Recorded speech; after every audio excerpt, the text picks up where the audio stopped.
Welcome back to the channel, fellow collectors, history buffs, and curious minds. Today, we're taking a deep dive into one of the most fascinating pieces in the 50 State Quarters series, the 2002 Indiana State Quarter. Specifically, we're talking about the one minted in Denver, with that little D-mint mark, a coin that, despite being less than a quarter century old, has already made waves in the world of coin collectors. Now, you might be thinking, it's just a quarter, worth 25 cents.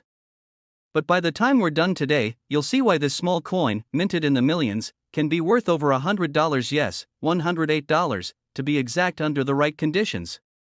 But before we get to that surprising detail, we have a story to tell, one that weaves through American history, the heartland of Indiana, NASCAR, coin artistry, and the passions of everyday collectors like you and me.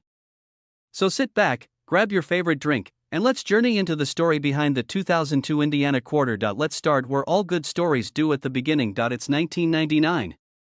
The United States Mint launches one of the most ambitious coin programs in American history, the 50 State Quarters program. The plan was simple, yet brilliant: release 5 quarters each year, each one representing a different U.S. state, in the order they joined the Union. The program wasn't just about coins, it was about pride, education, and storytelling. For many Americans, especially younger generations, it was their first introduction to numismatics, the world of coin collecting. But what does Indiana put on its coin? The pressure was high. Each state had the chance to express its unique culture, heritage, or identity in just a few square centimeters of metal. Some went with historic figures, others with landmarks or mottos. Indiana had no shortage of options, from its role in the Civil War to its agricultural dominance to its contributions to music and literature. But when the final design was unveiled, it wasn't a covered wagon or a sheaf of corn that made the cut. Why a race car, though? To understand that, we have to look at one of the most iconic American events of all time, the Indianapolis 500. First held in 1911, the Indy 500 is more than just a race, it's a cultural phenomenon. Every Memorial Day weekend, over 300,000 people pack the Indianapolis Motor Speedway, making it the largest single-day sporting event in the world. For Hoosiers, and for many racing fans across the globe, Indiana is the spiritual home of auto racing. So when it came time to design a quarter, the choice made perfect sense. The race car wasn't just a vehicle, it was a symbol of speed, progress, innovation, and identity. And the motto, Crossroads of America? That wasn't just catchy. Indiana has long been a transportation hub, with a network of highways and railroads that connect the Midwest to the rest of the country. For centuries, people and goods have passed through Indiana, making it a true crossroad in every sense of the word. So what makes the Denver minted Indiana quarter special? Well, in terms of numbers, it might not seem rare. The Denver Mint struck approximately 327 million Indiana quarters in 2002. Compare that to the Philadelphia Mint's 362 million, and you might think, that's a lot. It can't be valuable. But as any seasoned collector knows, mintage numbers only tell part of the story. The real intrigue comes when we factor in condition, errors, and demand. That's where the magic happens. In recent years, examples of the Indiana quarter with a D-mint mark in perfect or near-perfect condition, and we're talking flawless surfaces, sharp details, original luster, have been fetching serious money at auctions. One particular specimen, graded at MS67 by PCGS, sold for a stunning $108. That's 432 times its face value. Think about that. A coin that you could have spent on a gumball or tossed into a fountain ended up being worth over $100. And here's the kicker: many of these valuable coins were found in everyday circulation. They weren't pulled from a proof set. That's the beauty of coin collecting. It's treasure hunting at its most accessible. There have been reports, though rare, of Indiana quarters with minor errors, like die cracks or doubling on the lettering. These aren't always dramatic, but when combined with a high-grade condition and the D-mint mark, they can push the value even higher. Some error coins from the State Quarters series have sold for hundreds or even thousands of dollars. Of course, not every Indiana quarter with a D-mint mark is worth a fortune.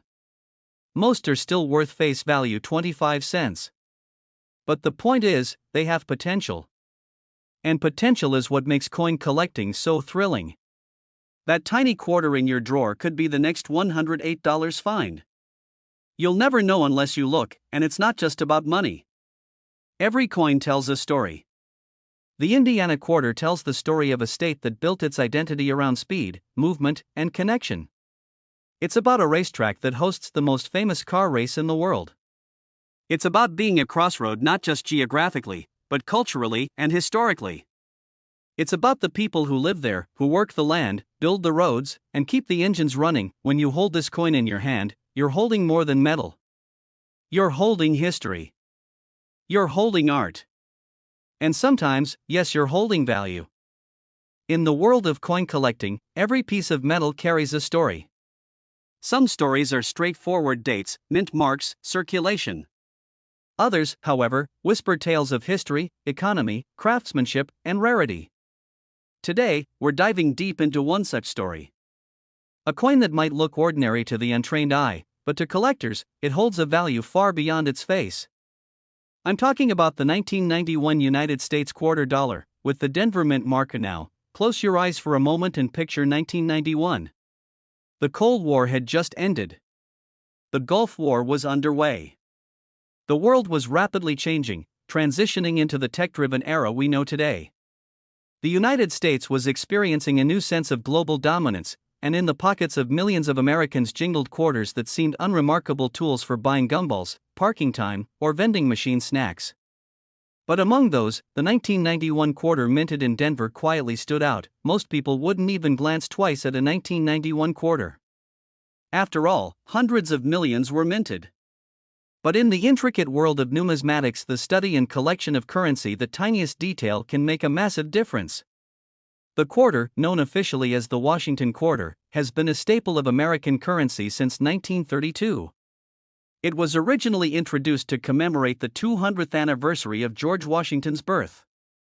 Sculptor John Flanagan was chosen to design the coin, and his rendition of Washington's bust would go on to become one of the most recognized images in U.S. coinage history. So, why does the Denver Mint mark matter? And what elevates this specific coin's value to a staggering $143 when it's technically worth just 25 cents? To understand that, we need to talk about mintage, condition, and rarity. In 1991, over 630 million quarters were struck at the Denver Mint. On the surface, that number seems to completely disqualify the coin from being rare. And you'd be right if we were talking about worn, circulated examples. The truth is, the vast majority of these quarters went into circulation and suffered the same fate as most coins: scratches, dings, discoloration, and general wear from everyday USE. In recent years, collectors have been scouring the market for 1991 D quarters that remain in exceptional condition. The number of surviving examples in such high grade is remarkably low. And when you pair high grade with an already aging coin, desirability increases exponentially. And now, you might be wondering, how do coins survive that long in mint state condition? Some were placed in original U.S. mint sets by collectors who had the foresight to preserve them. Others were found in rolls that were never opened. A few might have even been stashed away by people who simply liked the look or feel of a brand new quarter. Over time, their decision to keep the coin untouched turned into an investment they didn't even realize they had made. But it's not just condition that drives up the value. There are also die varieties and errors that make certain 1991 D quarters particularly valuable. Die errors occur when the machinery used to strike the coins malfunctions or is damaged, creating anomalies that escape quality control. These can include double dies, off-center strikes, die cracks, or misaligned strikes. In the case of the 1991 D quarter, certain double die outbursts and reverse errors have been documented, though they are rare. When you combine a mint state coin with one of these errors, the value climbs even higher. It's important to note that this isn't just about the money. For many collectors, the thrill lies in the hunt. Imagine sorting through a box of old coins or searching through rolls of quarters from the bank, and suddenly you spot it. A 1991 quarter with a Denver Mint mark, shimmering with luster, edges sharp, design crisp. You check the surfaces, no scratches, no contact marks. And while the $143 price tag might grab headlines, the true value lies in the story. A coin minted over 3 decades ago, passed over by millions, and yet because of its flawless preservation, becomes a hidden gem for those just starting their numismatic journey. The 1991 D quarter is a fantastic entry point. It teaches you how to examine a coin, how to spot differences in strike quality, how to understand grading, and how to appreciate the nuances that make coin collecting such a rewarding hobby. Of course, not every 1991 D quarter will be worth more than its face value. the details are sharper. That's when you reach for a magnifying glass or better yet, a microscope and start comparing. As more people discover the world of coin collecting, competition for these high-grade examples increases. When only a handful are known to exist, and demand grows, prices naturally follow.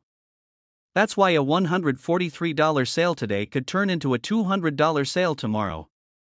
It's all about timing, condition, and market interest, and let's not forget the emotional value. A reminder of a different era. A tangible piece of history that tells a story every time you turn it over in your hand. So, the next time you're handed change at a store, take a second to look. Don't just pocket it and move on. Because hiding among those coins could be something special. A 1991 quarter with a small D beside Washington's ponytail, clean, lustrous, and well preserved. That unassuming little coin might just be worth $143 or even more. Today, I've got a fascinating story to share with all you coin collectors, history buffs, and curious minds out there. We're diving deep into the story of a very special coin that might just be sitting in your pocket or a loose change jar, the 2015 USA State Quarter Dollar with the Bombay Hook Mint Mark P. Trust me, this isn't just any ordinary quarter. There's history, design, rarity, and a pretty surprising value wrapped up in this little piece of metal. So buckle up, because by the end of this video, you'll see why this coin is worth a closer look. Let's start by setting the scene. The United States Mint's 50 State Quarters program was launched back in 1999, and it ran until 2008. This program was designed to celebrate the history and heritage of each state through unique quarter designs. It was a huge hit, reigniting public interest in coin collecting and giving everyday people a chance to learn about their country's diverse cultural tapestry one quarter at a time. But here's the twist: even after that program ended, the Mint continued producing special quarters for other commemorative reasons, and among those was the 2015 Delaware quarter featuring Bombay Hook National Wildlife Refuge. The design of the coin is what really sets it apart. On the reverse side, you'll find a beautifully detailed image of a great blue heron, standing gracefully on a marshy shoreline. The bird's wings are partially spread as if it's about to take flight, capturing a moment of natural elegance. Surrounding the heron are cattails, water, and the horizon, evoking the peaceful yet vibrant life within the refuge. The text Bombay Hook and Delaware are inscribed prominently, along with the year 2015. The obverse side features the familiar profile of George Washington, a classic that's been on quarters for decades, but here's where the story gets even more interesting: the mint mark. The Bombay Hook quarter was struck at the Philadelphia Mint, which uses a simple P mint mark. Usually, Philadelphia coins didn't have a mint mark on quarters before 2017, but for this series, they started including it, making the Bombay Hook quarter the first to bear the P mark on a circulating quarter in recent history. This little letter P suddenly became a game changer for collectors. The 2015 Bombay Hook quarter with the P mint mark is special for a few reasons. First, the coin was part of a limited mintage. Although millions were produced, the presence of the P mint mark and the specific design made it stand out from other quarters that year. Collectors saw this as a fresh and unique addition to their collections. Second, the coin was only in circulation for a relatively short period, and many people didn't realize its significance at the time. It was often overlooked as just another quarter, which ironically increased its scarcity in mint condition. Collectors also look for key characteristics like luster, strike quality, and the absence of blemishes or toning. Coins graded by professional services like PCGS or NGC often command premium prices because buyers have confidence in their authenticity and condition. For the 2015 Bombay Hook quarter with the P mark, coins graded in mint state, MS conditions, especially MS 65 and above, are particularly sought after. And now, here comes the exciting part: the value. While the standard circulating quarter is worth 25 cents, the Bombay Hook quarter with the P mint mark in excellent condition can be worth significantly more. As of recent market trends, these quarters have sold for prices ranging from a few dollars to over $100, depending on their grade and certification. The big reveal? A pristine 2015 Bombay Hook quarter with the P mint mark can be valued at around $102. That's right, over $100 for a coin that most people just tossed into their change jar. This value highlights the incredible journey of this coin from a simple piece of currency to a prized collector's item. It also serves as a reminder to always keep an eye on your change. You never know when you might stumble upon a rare gem like the Bombay Hook quarter. So, if you happen to find one of these quarters, what should you do? First, handle it carefully. Avoid touching the surfaces with your fingers to prevent oils from damaging the coin. Store it in a protective holder or capsule. Consider getting it professionally graded if it looks to be in excellent condition. And, of course, keep an eye on the coin market because values can fluctuate. In conclusion, the 2015 USA State Quarter Dollar Bombay Hook Mint Mark P is a fascinating piece of American numismatic history. It tells a story of nature conservation, unique design, and the subtle surprises that can make even the most ordinary object extraordinary. Whether you're a seasoned collector or just someone intrigued by coins, this quarter reminds us all to appreciate the small things and that sometimes, those small things can be worth a lot more than we think. Thanks for sticking with me through this deep dive. If you enjoyed this video, don't forget to like, subscribe, and hit that notification bell so you never miss out on more coin stories and collector tips. Got a Bombay Hook quarter or any other interesting coins? Drop a comment below. I'd love to hear your stories or help you figure out their value. Until next time, keep collecting, stay curious, and who knows, you might just find the next big treasure in your own pocket.